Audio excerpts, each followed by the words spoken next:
আমি গতুরে তারা রাইয়া লইছে নিল আর কি লই আইয়ের বাবু রে আমরা তো চোখ বান্ধা আমরা তো ওই এমনি খেতের দিকে গালি তারপরে দেয় এটা দিকে দিদি আয়ে তারা আগুন মেলায় তারা আগুন ধরাই দিয়েছে আমরা তো নিজে জানলো নিজে বাঁচি চলি যাই এর গো কাইটা বাইটা লই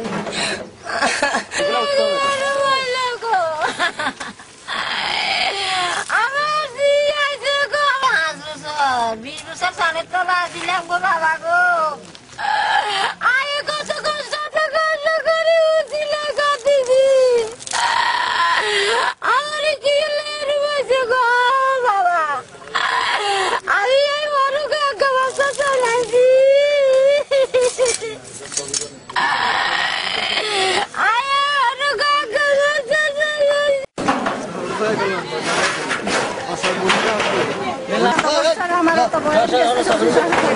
আমি এরকম ধরনের আমি আর কিছু দেখি নাই এই বলতে এখন ভালো সব মানে মাটি করে দিচ্ছি আমার উৎপাদ করি ভিড়ি বাড়ি আগুন জ্বালালি ছেলে পেয়ে প্রাণের ভয়ে আমি চলে গেছি মুসলমান বাড়িতে আমি আসলে ভালো দেখি যে কিছুই নাই সব কি করুন হলো না আমাকে খবর দিচ্ছি আমি বস্তাহীন মতো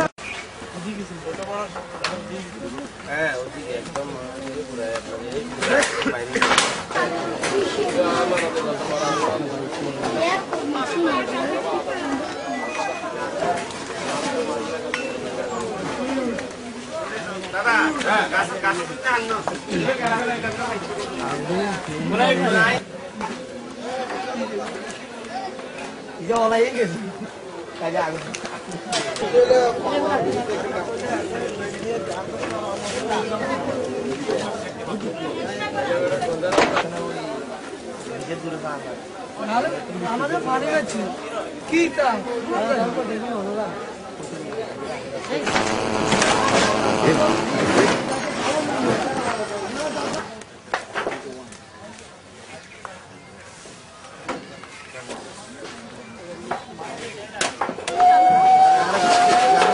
এমপি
সাইকেল में काला मारी थी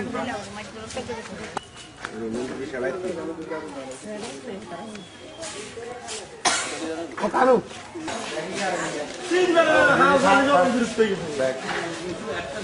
एक तो ये दिले और ये लगड़ी जे नहीं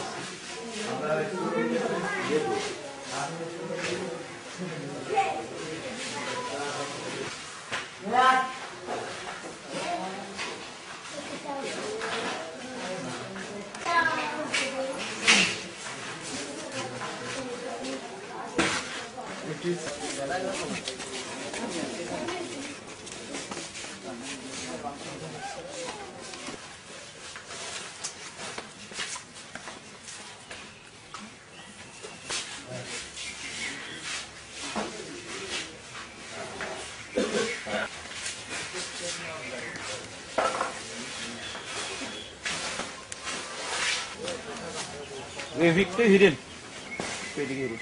না ঠিক আছে, কাজ করো। কাউকে লাইয়ে বলো, ওটা বলছি আর সব আসলে গাছ আমরা লাইয়ে বলো, ওই কথা বলছি।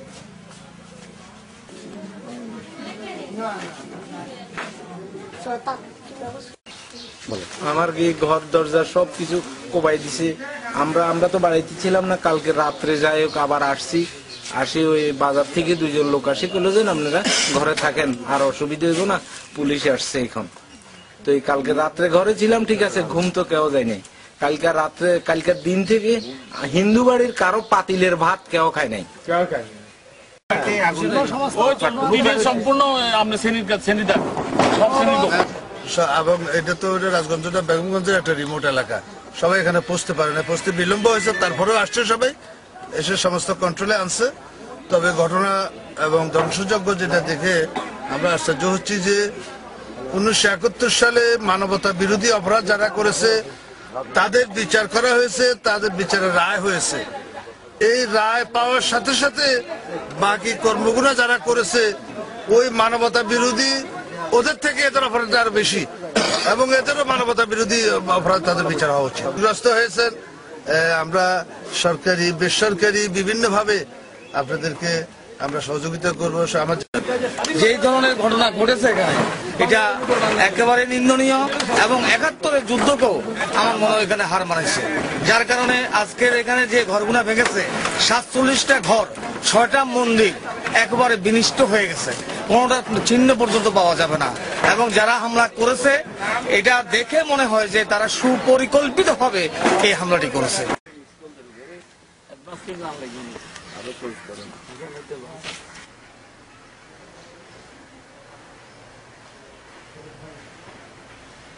এদিকে একটু পরে আমি একটু কোনো সমস্যা নেই।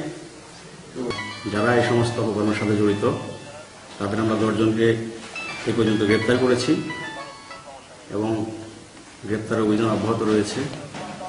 সেই যারা এই অপকর্মগুলোর সাথে জড়িত প্রত্যেককে অবশ্যই দৃষ্টান্তমূলক শাস্তির মাধ্যমে আইনের আওতায় আনা হবে, এটুকু নিশ্চয়তা আমি আপনাকে দিতে পারি।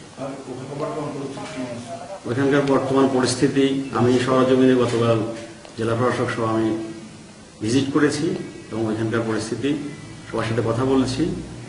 তারা এই ঘটনায় এই মুহূর্তে শোকাহত, কিন্তু তাদেরকে আমরা শোক সামলিয়ে উঠে সাহসের সহিত নাগরিক হিসাবে মোকাবেলা করার জন্য আমরা আহ্বান করেছি। এবং আমাদের যে আইনি ভূমিকা যেগুলো আছে, পুলিশি হস্তক্ষেপ, পুলিশ মোতায়েন, এগুলো আমরা জোরদার করেছি। এবং এতে করে ওখানকার এলাকার মানুষের মনে আবার একটা আশার সঞ্চার হয়েছে এবং তারা এই সম্ভাব্য প্রতিকূল অবস্থাটাকে কাটিয়ে উঠতে সক্ষম হবে বলে আমি বিশ্বাস করি।